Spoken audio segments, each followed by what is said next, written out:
All right, hey everybody, Matt here from Aroundsquare, coming at you today with the drop preview video for February 2025.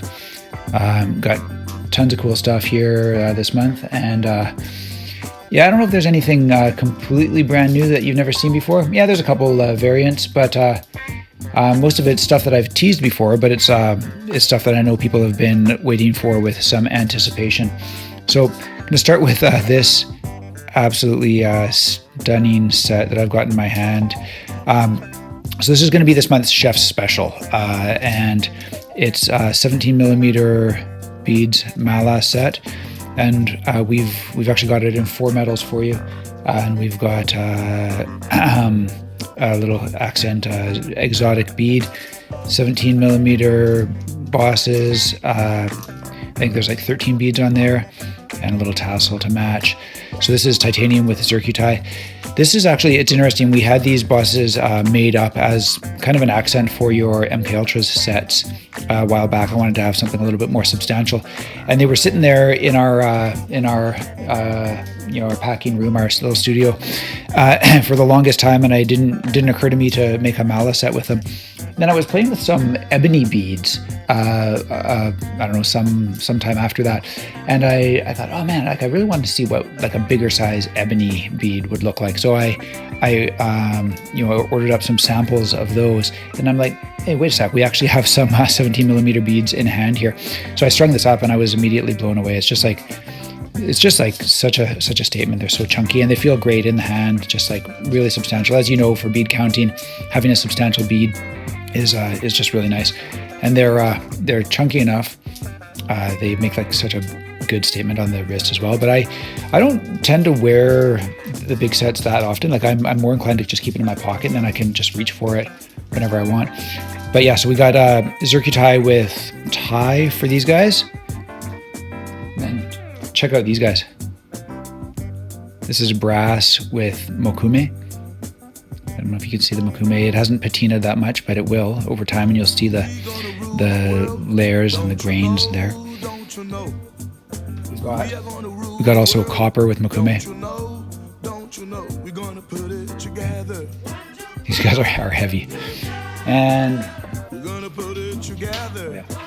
So we got 2 others. We're going to have stainless steel with zirc. We don't have one strung up, and then we've also got the blasted titanium with the zircuti, and we don't have any matching beads. These ones are polished for the moment, but we're going to tumble these, and they'll roughly match the look of at least the color of the sandblasted beads here. So we're going to have 5 options altogether for these guys.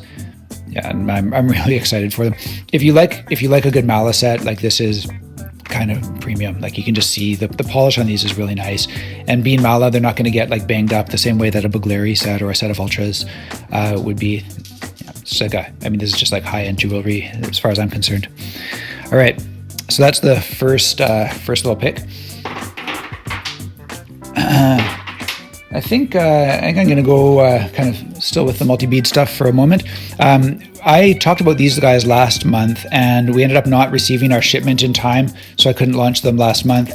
But these are, of course, the Commons green sandalwood MK Ultras. So we have short form, long form with the tassel, and these are the machine finished, and these are the polished variety.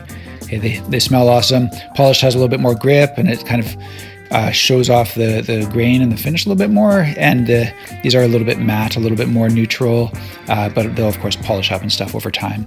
Okay, so you can pick your preference there, and we have a decent inventory in these guys. I know a lot of people were excited and then disappointed that they couldn't get them last month. So I'm excited to share them with you. Okay, just an awesome weight, and they've got the 15 millimeter tie bead on the end. And yeah, the Commons shape is just a classic for a reason. Okay. All right, there's those guys. Kind of plowing through it this morning, guys. Let me go, stick with multi-bead stuff. So last month we did the acrylic beaver tail Chetki. I don't have them here, but that's like kind of the sportier version, a little bit more of a modern, like a nimble, playable design. I'm a big fan of what I call the Padushka Chetki, and that is the kind of chunkier, more rectangular bead. And this is, as some of you know, this is a bead design that I had originally come up with to be handmade by one of our suppliers, the guys that do the wood and the sheep horn for us. Those guys weren't, you know, it's being a manual work. They weren't kind of like producing the beaver tails and the Remeshock style quite in a way that matched all of the other ones that we were doing. So I thought, well, let's give them a different design to work on and something that's a little bit more conducive to hand work. And that was the birth of the Podushka design. But, you know, as it's gotten out there into the community, people have been really liking that kind of more traditional style, and it's become a favorite of mine as well. And so we decided to go with some additional materials and into the precision machining realm. And so that's the result here. We've got more acrylics, and this is precision machined, really nicely polished. The design is actually fairly rectangular, but with the polishing, they've kind of rounded out the corners and stuff really nicely on these guys. It is a little bit more angular than the sheep horn and the ebony wood ones, so you'll feel a difference. You know, if you were intending to mix and match them, you would see a difference. But yeah, we're gonna have this in the kind of coffee brown swirl and this black and green swirl. So these are my own two personal sets. I claimed one of each because I was feeling greedy when they first came in. I really like the material. You can hear that clack. That clack is really nice. And yeah, so these are my own two personal sets. They're going to come strung for you guys on our 2mm Kevlar cord, black cord, out of the box. And actually, to be honest, I think I probably prefer the black cord on these, but I strung mine up on what I had on hand at the moment I grabbed them. But yeah, they actually work okay for raindrops. Not quite the same, not the same raindrop effect that you get with the Ultras, but pretty nice. Okay, so two colors of these for you. And we've got the rest of our brown and green acrylic stuff in as well. So this month we're able to add to the acrylic Slimony collection with these beauties. Check out that pearlescent green and black is so nice. Okay, that's the Slimony Knucklebone. And these are, yeah, they're really light. It's a really discreet, light kind of tool. It's not probably the best for like complex flows and tricks and stuff, but it's just a really nice little one to have in the pocket, in the glove box, in the pocket of the backpack or whatever, and just like it adds next to no weight, and it's always there if you need it. This brown, you can see the swirl is also really nice. It's got kind of a latte thing going on there. So we got these guys, and then we've also got these guys. So again, as a material showcase, the plank design is kind of unsurpassed. I love this. It reminds me of something funky from a like 1970s bowling alley or something. Actually, you know what it reminds me of? Of all things, I got an accordion for Christmas. It's something I've been wanting for a long time, and the body of the accordion is red and black marbled, and it looks like this. I might have to do some matching gear just to match my accordion. But anyways, yeah, this is of course our nowhere plank with the green pearlescent, black and green pearlescent acrylic, and the brown and white swirl. Okay. All right, so that's the whole kind of collection. Rounded out of stuff that you've seen so far, but we have one other acrylic thing for this month, and that is these guys. So the large mangas. Again, it's a design that was made specifically for lightweight materials, so we've been doing it in all of our lightweight materials. We got some wood versions that we've done, and acrylic and ultim, and I knew that these would be really stunning with the new acrylic material as well, and they didn't disappoint. So we got that same kind of orange and pink color from last month. Got the coffee brown white swirl, pearlescent blue. Actually, hold on, what do we got here? No, this is not the pearlescent blue. This is different from what we had on the planks, right? So the planks was that pearlescent blue and black. This is more of a straight up white and blue and black swirl, I guess. But as you can see, it's like pretty awesome. So it's not a perfect match for these guys, but as far as these things go, it's not a bad match if you want to have a blue kit. And then we got the green and black pearlescent, and this one is of course perfect match, same material. All right. The large mangas, great on. They work really good with the 550 paracord, which is what we got them strung up on for shipping. I do most of my own, especially on the smaller sets. I do most of my own with the K2, our 2mm Kevlar cord. I really like that, especially with the lightweight sets. But again, the clack is awesome, and you can choose whatever cord you want pretty much with these guys. Okay, this is my own set that I claimed. I like that kind of white patch on that one. Okay. Lots of variety in the materials. Okay, so there's those guys. So we just were talking about Bugleri. Let's continue talking about Bugleri a little bit. We got a few Bugleri options for you this month, and one of them is an addition to the original Mangas. It's a set that I've loved since release. It's definitely it's in my top 3. It's one of my most carried sets for sure. I just love this design, and I know a bunch of other players, including some of the elite players out there, really like these guys too. So that's the original. This month we're adding a Shinobi PVD version. And this is I can't remember if we sandblasted it first or not, but it's a slightly matte, it's not a shiny PVD. It's slightly matte. I'm guessing that we must have sandblasted it first before the PVD coating. So it's nice and durable. I've been clacking a set around and no chips or anything. It's pretty solid. And then we've got the sandblasted, and this is a nice fine sandblast. It's not coarse or rough to the touch. It's really nice. It's like most of our more recent sandblasted stuff has been like this. And we got a tumbled finish. So the tumbled finish really does resemble the sandblasted. The sandblasted is kind of more uniform and kind of silkier looking. The tumbled is a bit rougher and tougher looking. It's tumbled here in house, and this is I often say to people that all finishes trend towards a tumbled finish. Pretty much anything, a PVD coat, a polished finish, sandblasted, as they get banged up over time, they pretty much end up looking most like this. So this finish ages really gracefully. It's kind of pre-aged almost, and it handles the wear and tear without, it doesn't change in appearance all that much over time. So yeah, I have personally been a fan of the tumbled finish for a long time. I have a lot of my own stuff I do in the tumbled finish, just because I like it. It's a little bit darker. I'm not always one for the blingy shininess of stuff, although sometimes I'm a sucker.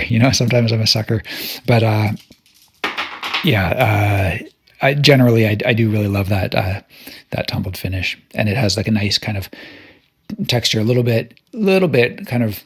It's not rough, but you can definitely feel it's a little bit coarser than the polished finish or even the silky sandblasted. All right, and I strung up a set on these. I usually, even on my own set of Thai mangas, I have them strung on 2mm Kevlar, but just on the weekend I decided I was going to restring this set. This is my own Shinobi set. Restrung it on that 3.5mm cotton cord, and I really like this. This cord. It's been a while since I played it, and I just was reminded of how nice it is. It has such a great feel to it. It doesn't compress much the way that paracord does. That paracord can kind of flatten out. This cord is soft. It has nice texture, and I guess the big knock on the cotton cord is that it can get a bit grimy over time, but just change it out if that happens or if it bothers you. But I'm really liking this, and I like how it's not rigid. It's really flexible, but it's just a kind of I don't know. It has a bit of personality, whereas the standard paracord, I feel increasingly like it doesn't add much personality to the play. Maybe it's just because it's so common and I've been using it for so many years. But really liking the feel of the 3.5mm cotton on these guys. All right, so that's that's actually not quite it for Bigleri. We got a couple more Bigleri things.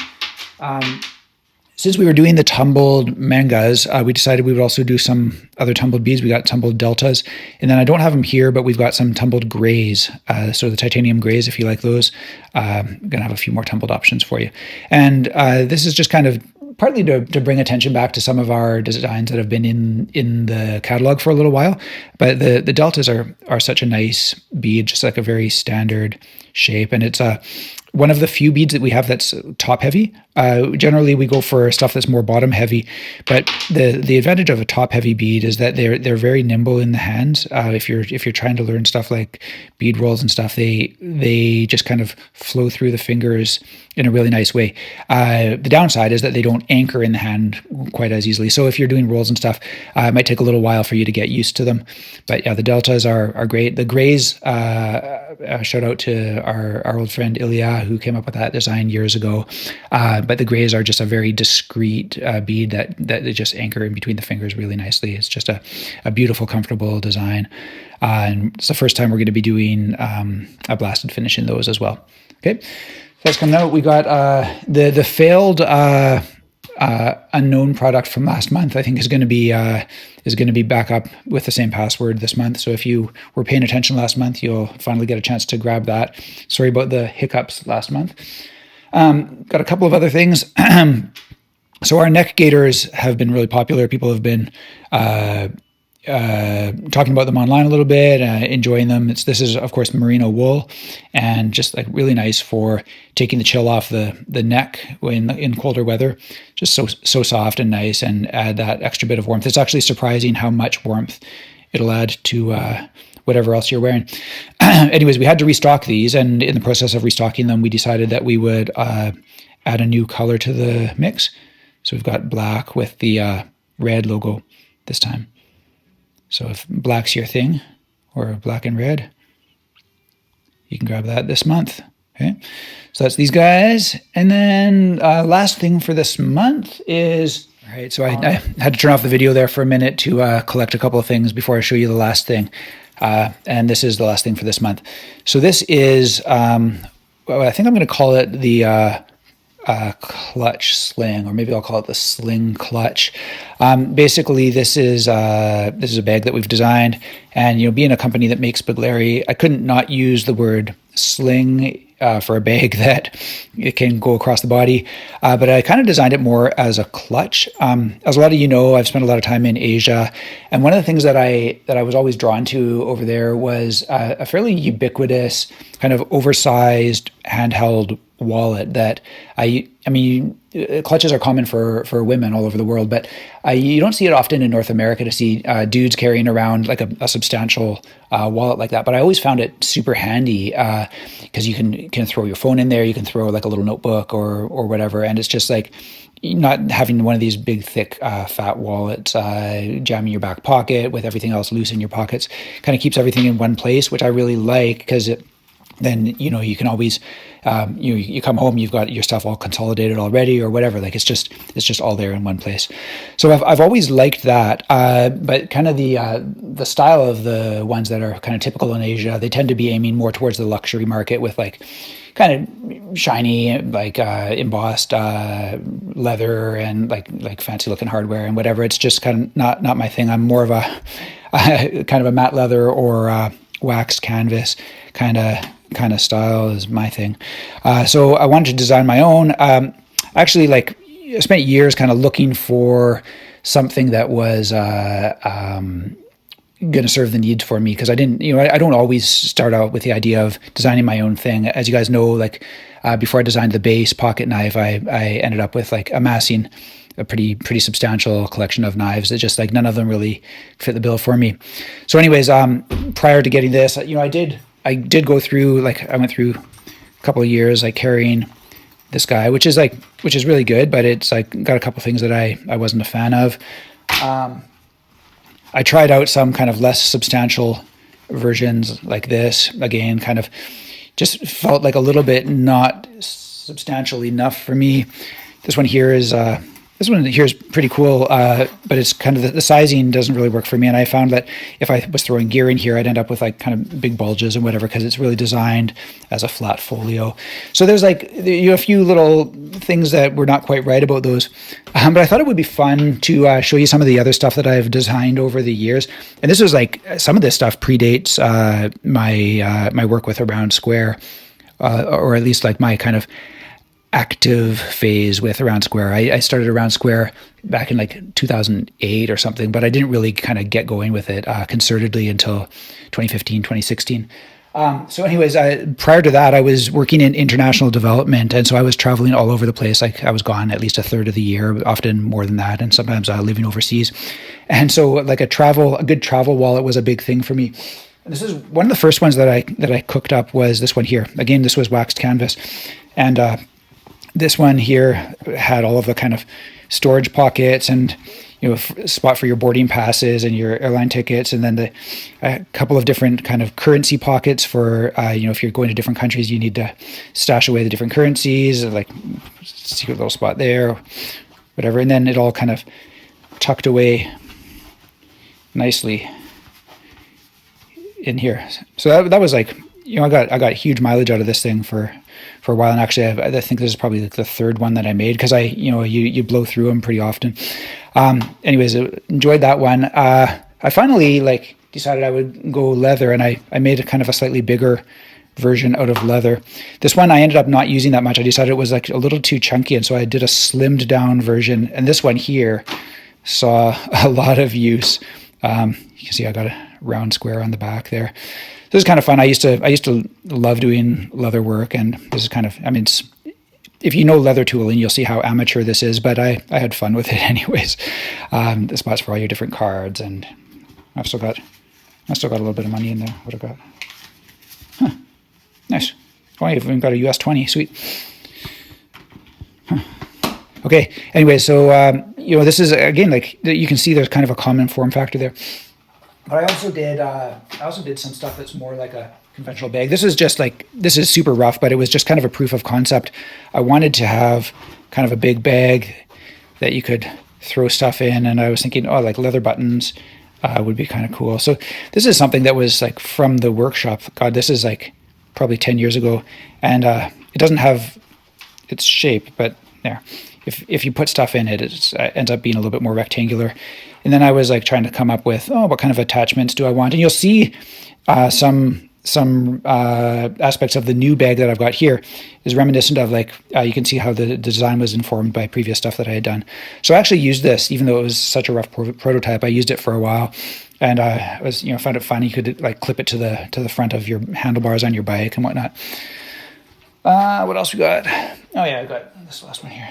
What's in here? Okay.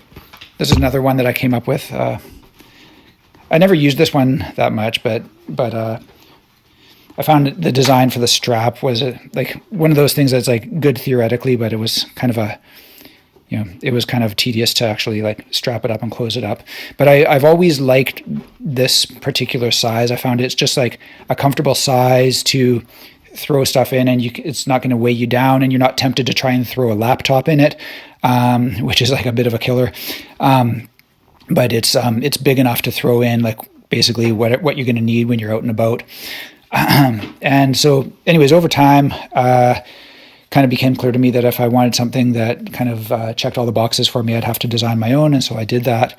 And here it is. So one of my big things is I hate crummy zippers. So this is like super, this is literally like the best quality metal zipper we could source. I've kind of always hated how even like higher end, like pretty expensive bags often come with plastic zippers. I don't know. I have a thing for materials that are going to be a little bit more durable. And so, premium metal zipper. And some of you guys are like, well, where's the YKK or YYK or whatever? That's just a label. And of course, like every brand makes some like lower end stuff, some higher end stuff. It's not the only brand out there that makes good zippers. And this one, I don't even know what brand they are, but it's the smoothest one. We tried like tons of samples, and this is super smooth and has held up really well. Anyways, a couple of little notes on this. I'm going long here. Got an outside pocket. Throw stuff in. Got your Velcro to customize the looks. Inside we've got, I've already done a loadout video, but I'll go into a bit more detail here.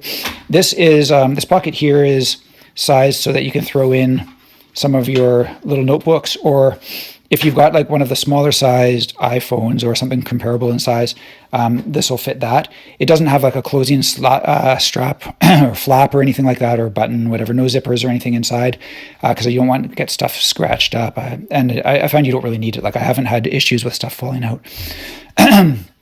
And take a sip of tea here. So let's see here. Got 4 pockets for pens. You can probably see here the 2 outer ones, this one and this one over here, are ever so slightly bigger. So they were designed for something like a fountain pen, and the smaller one is designed for something a little bit thinner, like a standard pencil or a standard ballpoint pen. I've ended up keeping this one with the cap posted just so that you can grab it out and use it whenever you want. I've jammed a pencil into this one. Got Zircuti, fountain pen. These are coming up, guys. So yeah, that's this side here. Over on the other side, we got this side here. I don't have a clip on this knife, so I kind of press it up from the bottom. I originally had these pockets a little bit lower, but I found it was a little bit less secure than I would like, so I made these a little bit deeper. And so to get your knife out, if it's fallen down, and you just like press it up from the bottom. On this side here, I usually have a K-bone over there, but yeah, this K-bones, even the full-size K-bones fit in. Okay. And then we've got 2 other pockets that are kind of, I've got, again, more Zircuti. This stuff's coming up, guys. So you've got like a kind of a smaller pocket over here, and then you've got a slightly bigger one over here. So these are not sized for any particular Aroundsquare product. It's just like knowing that people have like some bigger stuff. Like, you know, you've got your own thing, and it's not necessarily Aroundsquare stuff. So it's not strictly an Aroundsquare bag. It's just like I made the sizes to work for what I needed, basically. Anyways, onto the back here, you've got your hand strap, which is great for just grab and go. And then you've got this little spot here. You can see the bar tacks, and that's for your removable strap. So I've got a couple of others here. We've got a blue version, we've got a black version, and I'll show you the straps. So the straps connect like this, and it might look like it's upside down until you realize that the weight of the pack is going down, and so you actually want it this way. Now, these are tight, and that's by design. So this is not the kind of thing where you are going to be like constantly taking the strap off and putting it back on, take it off, put it back on. It is a bit of a pain to get the strap off. It's easier to put it back on, but the straps the hooks rather, have a little kind of bulge at the tip, and so you have to kind of press it in, and you're likely to hook some of the fabric on there. So it takes a little bit of effort to kind of work it in and out, especially the first couple times. After that, you kind of train the fabric, and the fabric stays in place. But the prototype that I was carrying through the summer when I was traveling in Asia, I found that this section was a little bit too loose, and the hooks were sometimes like actually just falling out. And so that's why we've made this good and tight, because we don't want that happening for you. Okay, so that's the hooks, and the strap is the same wax canvas material. It is adjustable.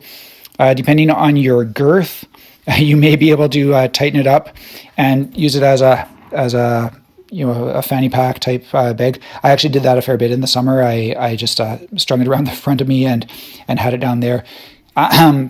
But yeah, it also, like, they go nice and long. So if you want to use it as a sling bag, throw it over your shoulder, that'll also work perfectly. Okay.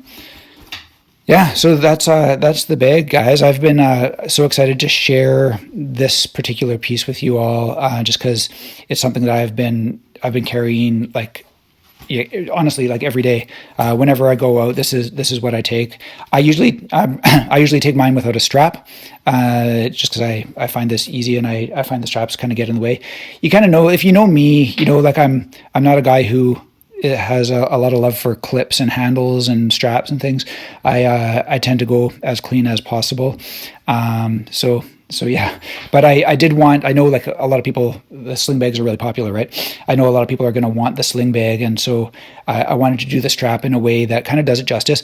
I've always, like, no knocks. I mean, this piece is really well made, but this kind of, I don't like this kind of extra stuff hanging around, and I'm really happy with having the hardware part of the strap, so that when you take it off, you just have a nice clean bag. And this little piece here, I'm happy with, because it is nice to have something just to grab onto if you're like hopping out of the taxi or whatever, right? Okay, so I think that's it, guys. I'm gonna leave it there for now. But yeah, the product launch is going to be this coming Friday. I think it's the 28th. Going to do our usual 6 p.m. Pacific time with our password. That'll be in the newsletter that's coming out in a couple of days. And 7 p.m. Full public access with no password. All right. So hope there's some stuff here this month that you're interested in. And thanks as always for the support. I really appreciate it. All right. Take it easy, guys.